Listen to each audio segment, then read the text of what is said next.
Hello everyone. आपने GDP वाली news तो बहुत सुनी होगी, बट समझते हैं जीडीपी होता क्या है।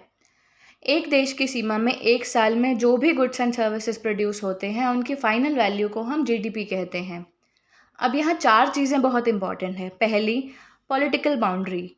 अगर कोई भी प्रोडक्ट हिंदुस्तान में बन रहा है, फ़र्क नहीं पड़ता उसे इंडियंस बना रहे हैं या बाहर से आके चाइनीज़ कंपनी इंडिया में बना रही है, वो जीडीपी में काउंट होगा।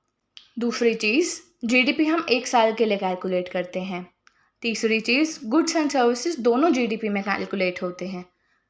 गुड्स यानी जब हम पैसे देते हैं और बदले में हमें सामान मिलता है, जैसे कि chocolate, toffee, car, bike, scooty, कुछ भी। और सर्विसेज मतलब जब हम पैसे देते हैं तो बदले में हमें सामान नहीं बल्कि सेवाएं मिलती हैं, एक्सपीरियंस मिलता है, जैसे कि एजुकेशन, डॉक्टर की कंसल्टेशन। और लास्ट सबसे इम्पॉर्टेंट चीज़ है फाइनल वैल्यू।